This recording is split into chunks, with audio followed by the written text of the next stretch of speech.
the time, training, nor the inclination for strategic thought. Let's play replays anyway. Knowledge.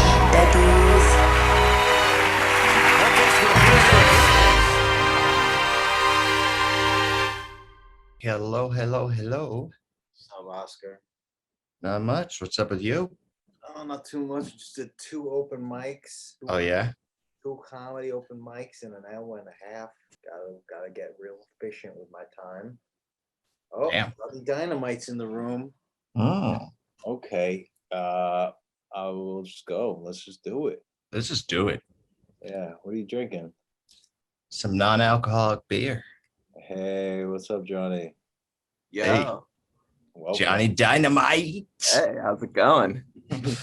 Pretty good. How are you? Pretty good. Pretty good. So you got the axes. I'm wearing this in honor of your new album. Oh yeah, I should be rolling up, right? Bliss.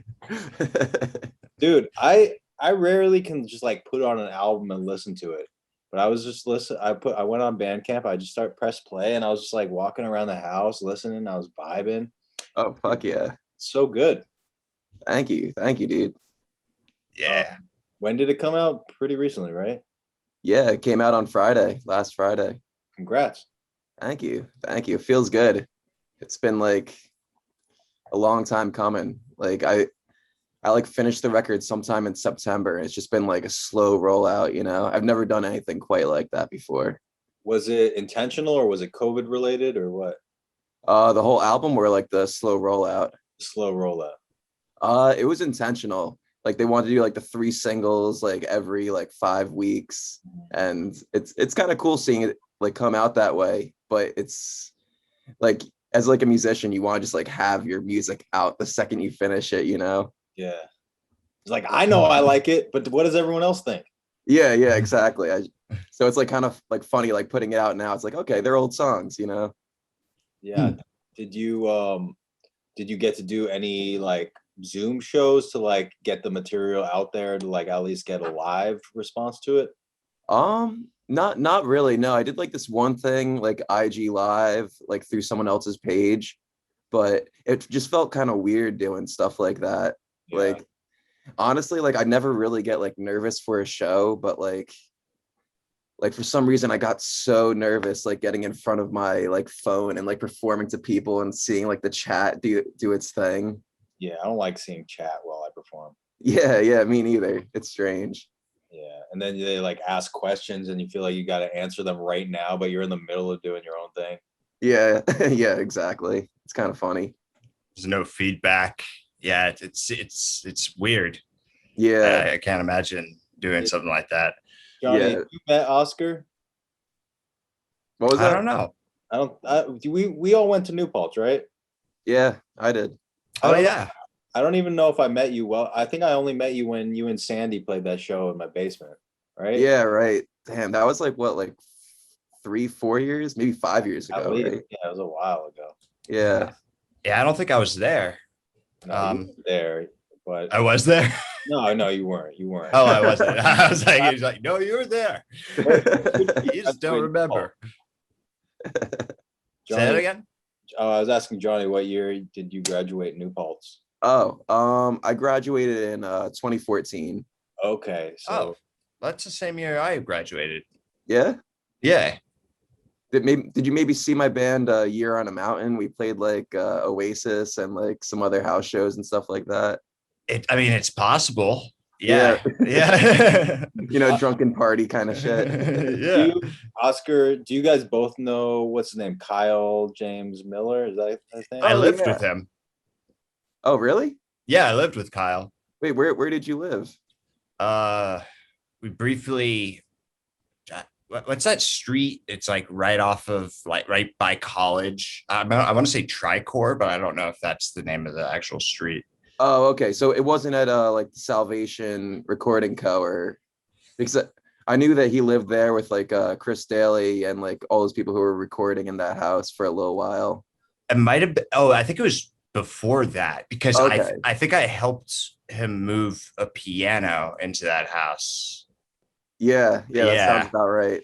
Yeah. In that house, Oscar, that you lived in, that big house near school. Let's see. There's Kyle Miller, Amy Like, man, Deichman. Yeah. Dana Hyman. A guy with the blonde hair. I'm forgetting his name. He was also a musician. Oh oh, yeah, Jake. yeah. Jake Harms. Yeah, Yeah. yeah. And yeah, Devin. Oh, I It was a remember pretty big that house. Yeah. Okay, It was yeah. pretty. There's like a It's all very winding interesting to staircase. us, but to no one else. Yeah. Yeah, you Yeah. lived like pretty much like across the street, or like maybe it was a street over from like Kitty City / Yeah. Montego, whatever they call Yeah. it nowadays. My Yeah. ex-girlfriend lived next door to that house. Oh, really? Hmm. Did you ever know Sarah Horan? Sarah Oren? Horan. Doesn't ring a bell. But anyway, okay. So Johnny, what did you study at New Paltz? I studied math. Oh, hell Ooh. yeah. Yeah. I kind of did it like because I just hated writing papers and shit like that. And like I kind of had a knack for math. So I was like, oh, you know what? Let me just do this. It'll be like an easy thing for me to do. And also I figured it's like one of those things that you put on your resume and people are like, oh, maybe they know something. Maybe they're not stupid. What did you like Man. do your final on? Like I just took tests. I didn't have to like write anything. Yeah, I didn't have to do like a thesis or anything like that. That's so Hmm. weird to me because like as music majors, we had to like have a concert. You know, we had to like host a concert and all this shit. Whoa. You guys are both music majors? Yeah. Oh, Yeah. cool. And look Cool. at you're the real musician now. And we're Real musician. What does that even mean? I do math now. Wait, really? No. I do remember during the pandemic when we hung out, you were going through like a weird manic math phase. Yeah, but I'm not doing well. I get into math. Sounds about right. Yeah. Do you still think about math as it relates to music? I mean, obviously, of course, there's time signatures, but like Yeah. in any grander philosophical sense.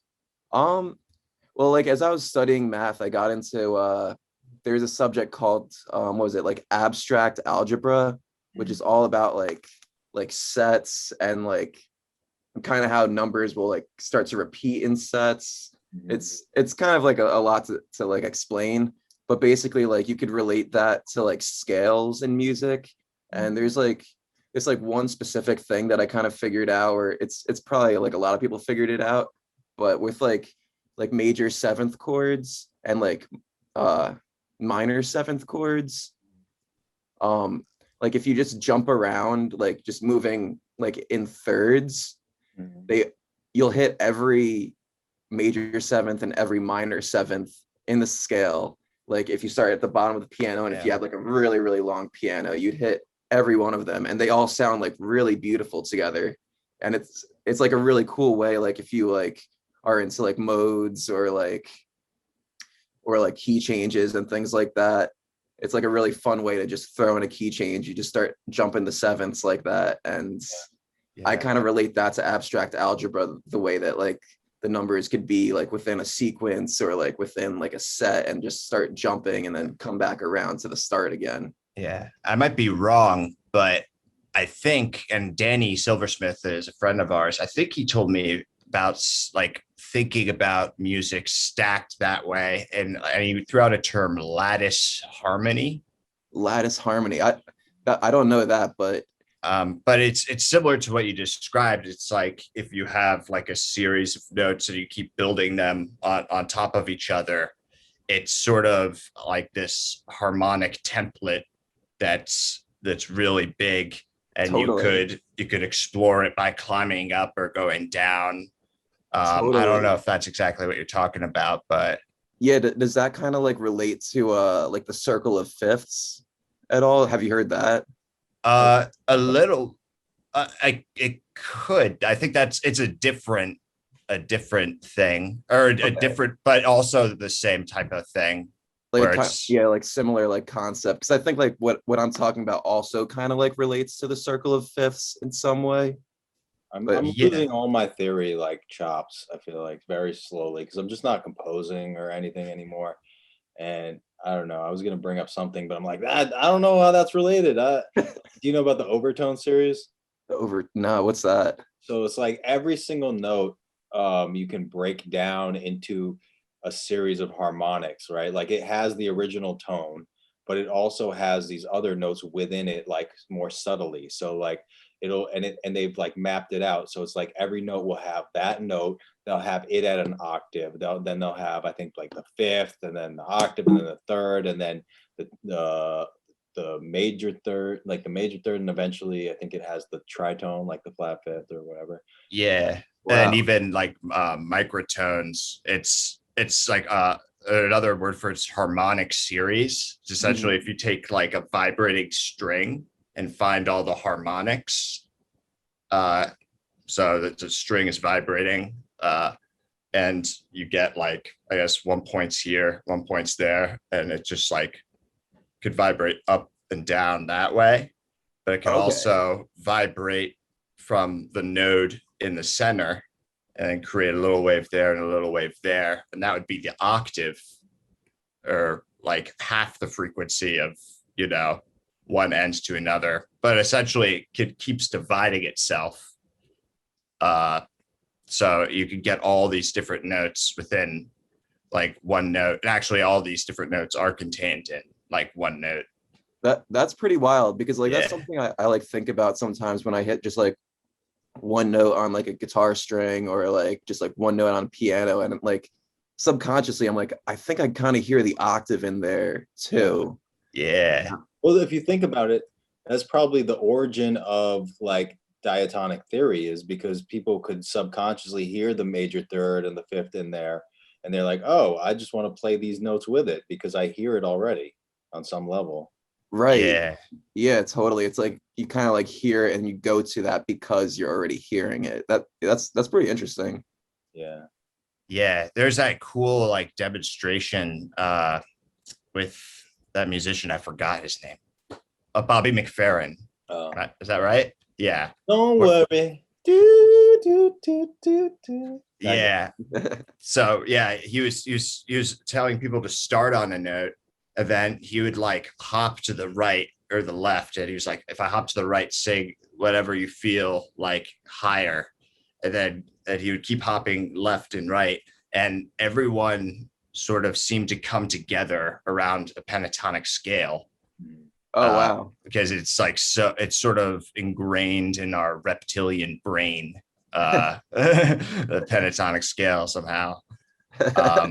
Yeah, it's weird. You hear it in like folk music all around the world and stuff, but yeah, it's fun to think about math and music and stuff. Is that does that inform some of your songwriting, or is it more sort of a thing that you think about on the side? I would say it doesn't, I don't actually like think about that while I'm writing a song. I'm kind of like more just focused on just getting like the feeling and like kind of like, like the ethos of the song, like when I'm writing it. But if I'm like kind of like getting stuck, that's when I start to be like, okay, let me like go back to some theory. How could I like throw something in there that's like captivating or like give it like a little bit of a change, and then I'll go to that stuff. So like a little bit of both. Mm. Do you know what I've been doing recently as not really as a compositional tool, but as a performance tool? I'm trying to like make myself more emotionally present on stage and more focused. And what I'll do is I'll just like, I'll focus on an object. It's like a meditation basically, to like divide my attention between my analytical mind, my emotional, and then like the audience basically. So I'll pick an object, I'll focus on the object, then I'll just try to be aware of my emotions and like maybe count, three multiples of three. So 3, 6, 9, whatever. Just do something that kind of takes a logical bit. And then obviously the more difficult the mental exercise I'm doing, the more difficult it is to maintain focus on the object and then also my emotions. Huh. Wait, so that's like while you're like playing guitar, you'll start like counting or No, I'm just doing it as a meditation standalone because I do stand-up comedy. So I'm just okay. trying to like be more emotionally present on stage, be aware of the audience, and then also have the ability to think of my next joke or like, think on the fly a little bit too. So it's like mental gymnastics, like Yeah. having to juggle multiple things in your brain at once. Yeah, and I'm just trying to train it. That's pretty cool. Like lately, like when I take the stage, I've just been like I do that similar kind of thing where like I'll focus on an object. It'll kind of just be like above everyone's heads. So it almost feels like I'm still like kind of looking at people, but like I'm performing to like maybe like just like a light in the background or something like that. Yeah. Yeah, I think that's a good strategy a lot of people have. But I mostly mean off stage, just like, Oh, okay. yeah, just as like a training of the focus and like the different types of awareness. So I Mhm. balance those as need be. He has severe ADD. I do. So do I. But it's like, do you, I don't know if you do this as a musician or if you ever did this, but like as a comedian, I feel like I have to wrangle the audience. Like I have to like get everyone engaged. Like, do you ever like do a line of a song and be like, and I thought of her because she was hot as a fucking bitch. But do you ever like bring it back around? Like, do you ever like Like kind of like look at everyone kind of thing? Yeah, totally. Like there'll be like moments where like I'll like see some people like out in the back. I'll like look at them and I'll like sing specifically to them and then bring it back to the people up front and then like kind of just like pick people to like kind of be like my like single object in the audience, like, okay, you're the person that I'm singing to now. That's awesome. And it usually makes people feel like pretty awkward or like uncomfortable, which I think it's kind of funny. I get it. I mean, I usually try not to look at specific people. I look at like different sections. Maybe I like get like microseconds eye contact, but like I don't really stay on a person's eyes. I remember I was doing Oasis one time. I was doing an open mic, and I used to have this bit that was terrible. It never got laughed. I'd be like, what would I say? It's like I would talk about John Cage. I was like, he has this song called 3 minutes of 43 seconds. That's all silence. And I was like, that would never work for comedy. And then I just fucking be quiet. And then one time at Oasis, I was like looking at this dude's eyes, like it was with his girlfriend or whatever. I was looking him in the eyes, and things just got more and more tense. And I felt like if I didn't break, like we were gonna fight each other. It was very, very scary. But he was down for it. He was just down to stare at your eyes. He wasn't like, I'm gonna get a drink. Yeah, he wasn't looking away. Like he took it as a challenge, and then I kind of did too. I was being an asshole too. All right, we're stuck in this now. I guess I gotta either break or we're gonna fight. So I broke. There's some great intensity there. So it's just like stare is powerful. It makes people feel uncomfortable, or it could kill you if you provoke someone in the wrong way. Well, it's also like when you have the microphone, it's like you're already in a position of power, and if I was kind of abusing it in a way, so it's like he was like, I'm not gonna let this dude fucking abuse his position of power at me, and which is kind of understandable. Do you remember what happened after you broke it? Did you have to say something, or did you just like ignore the fact that it ever even happened? I remember I did address it, but in a very awkward and still kind of bitchy way, and I don't know, it was bad. It was bad. Shit happens. Yeah, that's what happens when you're new. Do you ever have any awkward moments performing? Yeah, definitely. I mean, like, especially like there's like actually the last show I played, I just forgot my second verse entirely. Oh shit. Ooh, Yeah, like I just like got to the chord. I was just like strumming the chord. I was like, it's just still not coming to me. I was like, okay, I don't got like anything to sing here. So I was just like, yeah, how's everyone doing? You having a good time? And then I just like went back into the chorus, and maybe people didn't know it, but I had to address it at the end of the song. I was like, that's what happens when you forget your second verse. Oh man. So the album Sleeveless, it's like it's got a kind of an 80s feel, but it doesn't feel dated. Cool. Like, like the production and like everything feels modern, but it's got that. I love 80s music, so that's why I Mhm. love it so much. It like, were you thinking intentionally of the 80s when you were making it? Yeah, yeah, definitely a bit. Like, I mean, I love a lot of 80s music too. That's like a lot of like The Cure, the Pixies, like the Replacements. The Replacements Um, is my favorite band of all time. oh yeah, yeah, me too, me too. Oh yeah. Like Talking Heads. Like I love like so much 80s music that's kind of like natural to me. And like I love like the chorusy guitar stuff. I love the synthesizers. So it kind of felt natural just to do that. But I'm glad that you said that it sounds like a bit modern too, because I didn't want it to just sound like kind of like throwback music exactly. Yeah, You I don't know? like it when I play an album and it just like sounds exactly like it would in the decade they're referencing. Yeah, Yeah. yeah, totally. I'm just like, why? And Yeah, my buddy Trey, who's in this band Corinne, he produced the album, and I'm a big fan of Corinne's music, and they kind of do like a similar thing where it sounds kind of like the 80s, but like they have like a little bit more of like electronic dance music kind of approach to it. And because he produced it, I think that that's one of the reasons why it sounds so modern too. yeah, and it didn't sound like, and it also didn't sound like you're like, oh, this sounds too 80s. Let me add some reverb. It just sounded like a thing that was good, that happened to vibe with the 80s. Thank you. Thank you. Yeah. Yeah. I feel like there's that like music that's coming about like in the past like 10 years that has like the 80s vibe, or only in that there's like synthesizers and stuff, but the synthesizers now are so much better and the technology is better that it's like 80s with like an extra kick. Like there's like more depth to like granular depth to all those like electronic sounds that are really cool. Yeah, totally. Like a few years ago, I bought a Prophet 12, and that's like to me, that's like kind of like the top of all synths. Like they took it like where synths have never gone. You could do anything you want on it, and there's like all these crazy like digital waves that you could mess around with. And that's pretty much like my entire record is made of, is just like the Prophet 12 sound. No, Oh, wow. you just made me want to really buy like a $1,500 synth. Yeah. But you might want to do it. Like I kind of made that jump. Like I was playing around with like a microKORG for a while, and I was just like, I need something that I could really dive into, and I want it to sound like new. So I just went and just got a Prophet 12, spent like my entire bank account on it. But What does a Prophet it. 12 run? I got shit. Are we all getting Prophet 12s now?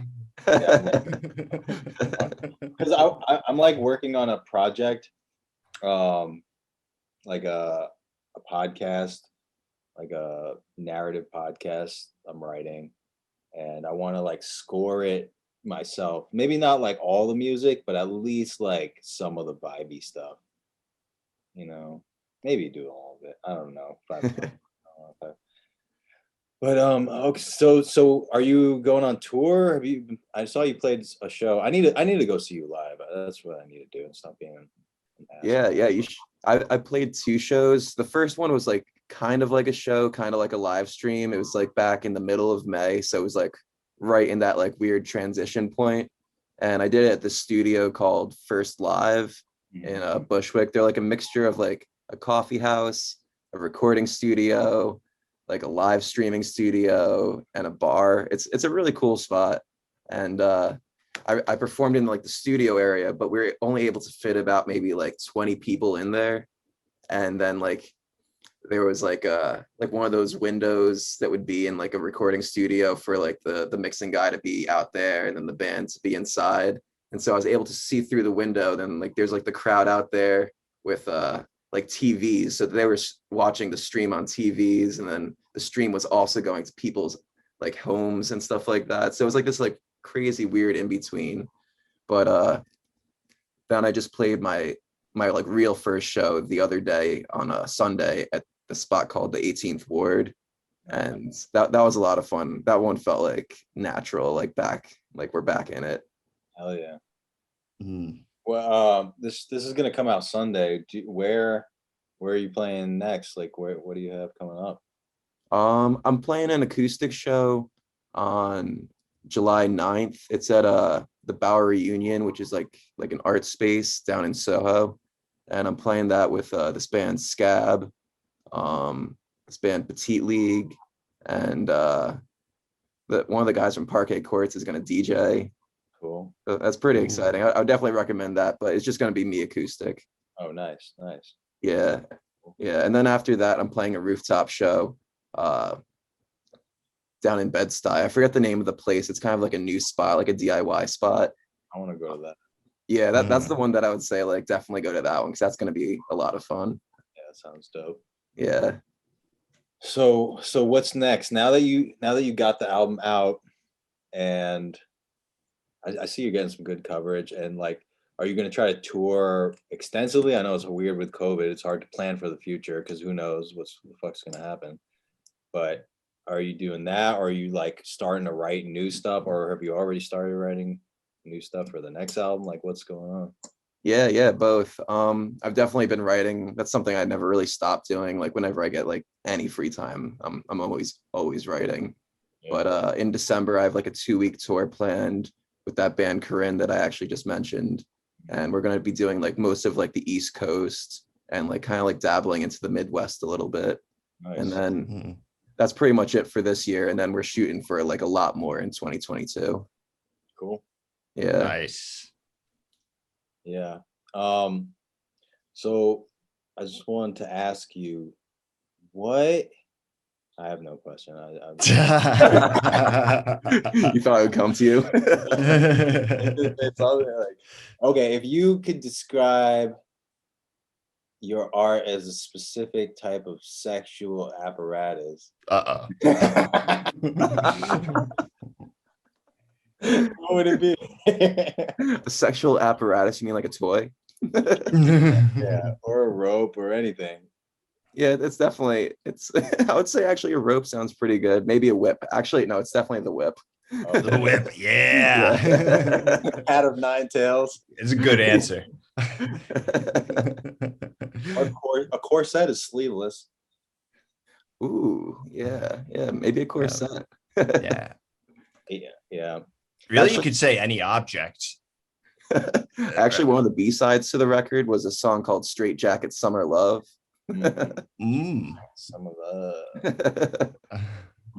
Oscar. Andrew. Yes. Johnny. Come up with a question now. Well, I was actually thinking when you're mentioning you're doing an acoustic set of the album, right? Is there anything you like? How do you create an acoustic set from like something that's heavily electronic? Is there different arranging things on guitar that you decide to add in there to sort of emulate different things? Yeah, totally. I'm like, I kind of like, I do like a lot of like finger plucky stuff to kind of like emulate like the plucky synth sounds. So it's like a lot of like kind of like finger plucky stuff, but I kind of like when I'm singing, I don't want to like focus too much on that. So I'm just like strumming some chords. A lot of the songs are in the key of C. So, I'm just holding that C chord down a lot of the time. I'm looking at Prophet 12 right now, man. Fucking used is $2,200. I gotta wait for this Bitcoin climbing back up before I consider getting one of these. Yeah. It's a hefty purchase, but yeah. There's also the Prophet Rev 2, which I would recommend. Oh yeah, that's not as bad. Yeah. That looks sick. Yeah, I just have I have this subscription to like all these sounds. That's what so I don't have an actual synth, but that's fun for like finding sounds. But the thing is, the actual synth, you have the knobs right there. I know. Yeah. And it makes so much of a difference. Like even if like you have a MIDI controller and you could like adjust it on there, like there's something about having it right there that is different. You can't quite feel it the same way. I have this thing called the Mini Lab though, and it has like do you know Analog Lab? It's like another one of those VSTs, but it like has it so that like the synth is like laid out, and there's about like 16 knobs, and they all like turn right with it on the computer, which is pretty cool. It's like only $100. It's not It's bad. pretty cool. Yeah. There's this one thing that I've been obsessed with ever since I got it. This is an app for your iPad. It's called Animoog. Animoog. Ooh. And it's just like $30, and there's like little keys on there, and you could adjust like one thing by like pressing the keys and moving up and down, but there's also this grid type thing that you could click and move around. So there's so many things you could adjust at once. Oh, like one of those like K-oscillators, right? Yeah. Like, And then they have things in orbits. So there's other things that are like revolving around. So the thing is, the sounds are constantly changing and morphing. It's just like insane. So you can sit there for hours and like, whoa, it's just like you really get like it sounds like really good. This is like Moog. And it's just like, yeah, $30 on the iPad. You can just be like, ooh, damn, that's like, get wild. lost. Yeah. Sometimes I have this like little synthesizer that on my phone, and then I'll like attach it to a Bluetooth speaker, and sometimes I'll do like stand up and I'll like give myself like a soundtrack. And sometimes it hits really hard when like the audience is not expecting anything and they can't tell I'm playing anything, and I'll just be like, and then I had sex with your grandma.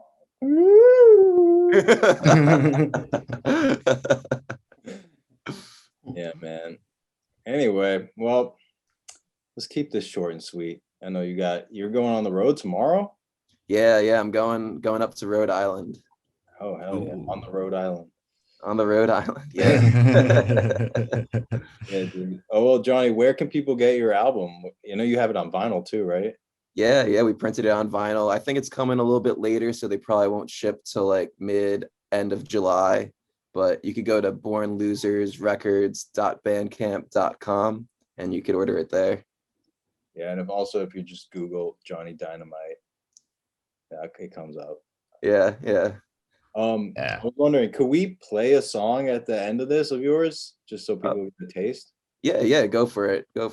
As I mean, I don't know if like something's gonna like come in and be like, hey, you can't use this, because like I've posted my songs on Facebook and then like I get censored for posting my own stuff sometimes. But you know, the internet is crazy these days. I mean, I feel like YouTube will just be like, you get no ad revenue, but I don't give a fuck. Yeah, whatever. Yeah. Yeah. Cool. You do it. We got to put a link to your site on we'll put it in the description. So Yeah. feel like Googling, if you're a lazy fuck, just go to the description and we'll put the Bandcamp. Yeah. And Sean put in a track after this, put in one of his tracks. What song should they check out? Check out Angel, because that's not one of the singles and it's my personal favorite on the record. All right. Nice. Angel. By Johnny. Stick around and listen to Angel. All right, man. Thank you so much for doing this, Johnny. Yeah, thanks for having me, guys. Yeah, it's nice meeting you. Hope to Yeah, see you nice at, meeting you. Red Tide. Although we probably have met before. Yeah, right. Yeah, we definitely have. Yeah, let's all get a drink sometime. Yeah, I'm down. Hell yeah. Yeah. All right. Bye. Bye. Recording.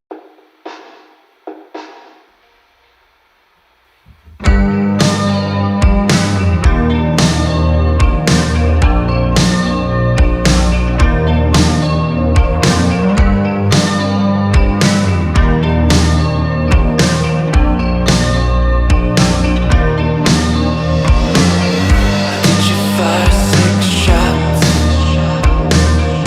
in the air just to scare it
you hear me now?